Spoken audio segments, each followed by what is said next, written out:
Hello viewers, this is Professor Dr. Wasim I Khan from Shri Shivaji Law College, Parbhani, Maharashtra. I welcome all the viewers to the lecture series of Muslim Law of Succession. So, today we will discuss consanguine sisters share in Muslim law, half-blood sisters share in Muslim law. So, in the previous lecture, we have discussed the share of full sister कि full sister का share क्या रहेगा, हमने वो already discuss किया है. इसके पहले के पार्ट में हमने बहुत सारे कुरानिक हेयर्स के स्पेसिफिक शेयर्स क्या है वो हमने डिस्कस किए हैं. अगर आपको वो सब वीडियो देखना है तो आप मुस्लिम लॉ ऑफ इनहेरिटेंस नाम का एक प्लेलिस्ट है मेरे यूट्यूब चैनल में, आप वो सिलेक्ट करके वो सब लेक्चर्स आप देख सकते हो और अंडरस्टैंड कर सकते हो. तो ये लेक्चर में हम कंसंजाइन सिस्टर का शेयर कितना रहेगा वो डिस्कस करने जा रहे हैं. हमने ऑलरेडी इंट्रोडक्शन डिस्कस किया कि जब कभी भी अगर मुस्लिम की डेथ होती है तो उसकी प्रॉपर्टी कितनी अवेलेबल है, अगर ये देखना है तो हमको सबसे पहले उसका फ्यूनरल एक्सपेंसेस अदा करना पड़ेगा. अगर उसके तरफ कोई कर्ज है तो कर्ज चुकाना पड़ेगा, और अगर उसने कोई विल प्रिपेयर किया है तो विल एग्जीक्यूट करना पड़ेगा. ये सब करने के बाद जो प्रॉपर्टी बचेगी that property is available for the distribution amongst the legal heirs. So ये हमने देखा है. तो हमने ये भी देखा है क्लासेस ऑफ हेयर्स कितने हैं. 3 क्लासेस ऑफ हेयर्स हैं मुस्लिम लॉ ऑफ सक्सेशन में. पहला है कुरानिक हेयर्स.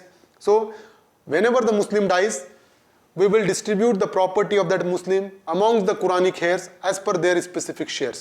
तो पहले Quranic heirs को हम प्रॉपर्टी देंगे उनके specific shares, and after allotting a specific shares to Quranic heirs, if property remains, that remaining property will be called as a residue, and that residue will be distributed amongst the residuary. So second class of heirs under a Muslim law is residuaries, and if there is no residuaries, then property will go to the distant kindred. So distant kindred are blood relatives which are not included in Quranic heirs and residuaries. तो ये हमने previous lecture में भी discuss किया है.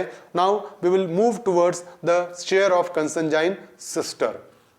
सो the consanguine sister will get half if there is only one consanguine sister and no descendant, ascendant, full sister and brother exist. So the share of consanguine sister will be half if there is only one consanguine sister, and if there is no descendant, if there is no ascendant, if there is no full sister, if there is no full brother. तो situation क्या है, कंसंजाइन sister half sister का share रहेगा half. अगर वो एक है, पूरी प्रॉपर्टी में से आधी प्रॉपर्टी हाफ सिस्टर की रहेगी अगर वो एक है. लेकिन कब हाफ शेयर मिलेगा उसको, कि अगर मरने वाले को डिसेंडेंट भी कोई नहीं है, बच्चे कोई भी नहीं है, और असेंडेंट भी कोई नहीं है, ना फादर है ना ग्रैंडफादर है ना कोई भी ऊपर है, और ना तो फुल सिस्टर है ना तो फुल ब्रदर है. उस सिचुएशन में कंसंजाइन सिस्टर का शेयर रहेगा हाफ अगर एक है तो. The consanguine sister share will be 2/3 if there are 2 or more than 2 consanguine sister and no descendant, ascendant, full sister and brother exist. अगर consanguine sister एक से ज्यादा है, 2 or more है, तो the share will be a 2/3 and that particular 2/3 will be equally distributed amongst the consanguine sister. But when consanguine sister will get a 2/3 if there are no descendant, there are no ascendant, there are no full sister and full brother. तो consanguine sister एक से ज्यादा है तो 2/3 equally distribute होगा उनमें. लेकिन कब मिलेगा 2/3, अगर मरने वाले को बच्चे नहीं है, उनके बच्चे भी नहीं है, मतलब डिसेंडेंट नहीं है, असेंडेंट भी नहीं है, मतलब फादर ग्रैंडफादर कोई भी नहीं है, ना तो फुल सिस्टर है ना तो फुल ब्रदर है. उस सिचुएशन में कंसंजाइन सिस्टर अगर एक से ज्यादा है तो 2/3 शेयर रहेगा, वो इक्वली डिस्ट्रीब्यूट होगा उनमें. सो that is to say, if there is only one consanguine sister, her share is half, whereas if 2 or more consanguine sister are there, their share will be 2/3. तो एक consanguine sister है तो half, एक से ज्यादा है तो 2/3 शेयर उनका रहेगा. लेकिन बात यही ध्यान में रखना है, डिसेंडेंट भी नहीं रहना, असेंडेंट भी नहीं रहना चाहिए, फुल सिस्टर भी नहीं रहना चाहिए, फुल ब्रदर भी नहीं रहना चाहिए, तभी कंसंजाइन सिस्टर को शेयर मिलेगा. इसमें से कोई भी रहा तो consanguine sister will be excluded from inheritance. तो हम एग्जांपल के जरिए समझने की कोशिश करेंगे कि कैसा शेयर उनको मिलेगा.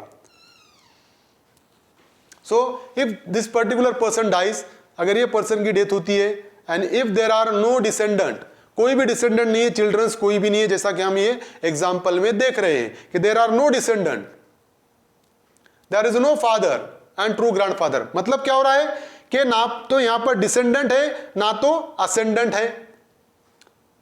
There is no full sister भी नहीं है।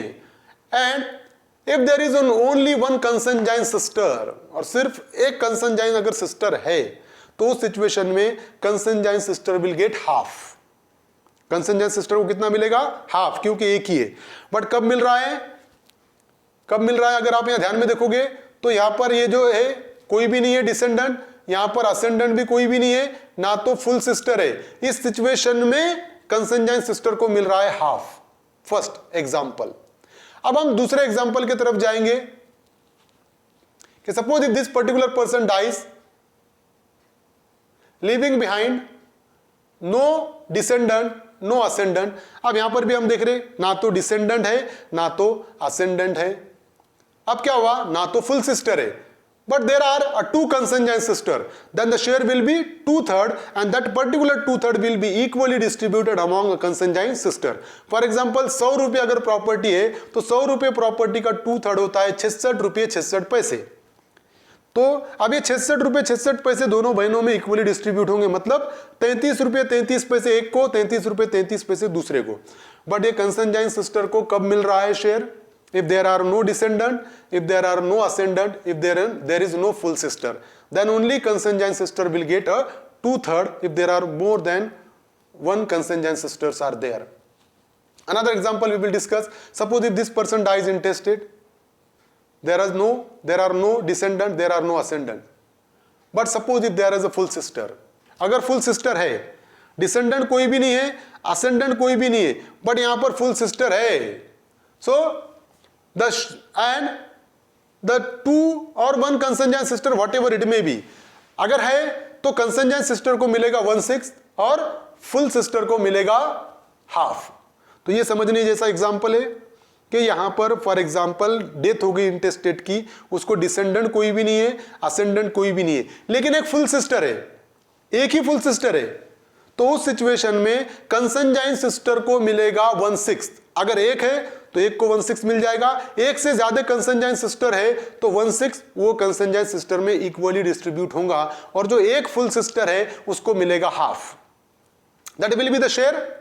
मतलब जो कंसंजाइन सिस्टर को फुल सिस्टर नहीं थी तो 2/3 मिल रहा था, वो एक फुल सिस्टर रहने की वजह से हाफ फुल सिस्टर का रहेगा और कंसंजाइन सिस्टर को मिलेगा 1/6। That is a third example. और एक एग्जांपल हम डिस्कस करते हैं। Suppose if this particular person dies living behind no descendant and ascendant, descendant नहीं है, असेंडेंट नहीं है, but there are two full sister, कि दो फुल सिस्टर है, तो टू फुल सिस्टर को मिलेगा 2/3 and consanguine sister will be excluded from inheritance. तो यहां पर क्या हो गया कि अगर एक फुल सिस्टर रही तो कंसंजाइन सिस्टर को 1/6 मिलेगा, but if there are two full sister और more, then consanguine sister will be excluded from inheritance and the full sister will get a 2/3. ये फुल सिस्टर दो है इसलिए 2/3 फुल सिस्टर को मिल रहा है और कंसंजाइन सिस्टर एक्सक्लूड हो जा रही है, उसको प्रॉपर्टी में शेयर नहीं मिलेगा, और ये जो 2/3 है फुल सिस्टर में इक्वली डिस्ट्रीब्यूट होगा। So that is a share of consanguine sister. अब हम और एक एग्जांपल देखते हैं कि suppose if this person dies living behind no descendant and ascendant but consanguine sister along with the consanguine brother. अब यहां पर है कि कंसंजाइन सिस्टर के साथ साथ कंसंजाइन ब्रदर है। So under such a circumstances consanguine sister will be converted into a residuary. तो कंसंजाइन सिस्टर क्या हो जाएंगी? रेसिडिवरी में कन्वर्ट होगी and consanguine sister will get a 1 share and consanguine brother will get a 2। It means consanguine brother will take a double and consanguine sister will take a single share. So, for example, in such a case, consanguine brother will take 2 shares and consanguine sister will take 1. मतलब कि for example 30 रुपये रेसिडिव है, 30 रुपये की property बचे वाली है, तो कंसंजाइन सिस्टर को मिलेगा 10 रुपये और कंसंजाइन ब्रदर को मिलेगा 20। मतलब जितना कंसंजाइन सिस्टर को मिलेगा उससे डबल कंसंजाइन ब्रदर को मिलेगा। So in case of a consanguine brother, consanguine sister will be converted into a residuary and she will take a single share and consanguine brother will take a double one. So this is a consanguine sister share. अब इसके साथ साथ हम यही particular video में uterine brother और uterine sister का भी शेयर डिस्कस करेंगे. So uterine brother and sister will get 1/6 if there is only one and no descendant ascendant full and consanguine sister brother exist.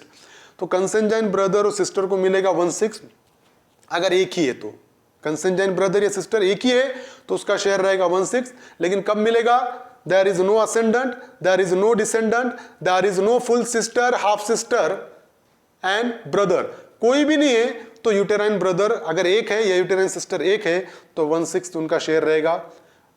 The uterine brother and sister share will be 1/3 if there are 2 or more than 2 and no descendant, ascendant, full and consanguine sister and brother exist. तो अगर uterine brother एक से ज्यादा 2 और मोर है तो उनका share रहेगा 1/3. वो 1/3 उनमें इक्वली डिस्ट्रीब्यूट होगा. बट कब मिलेगा यूटेराइन ब्रदर को या सिस्टर को 1/3?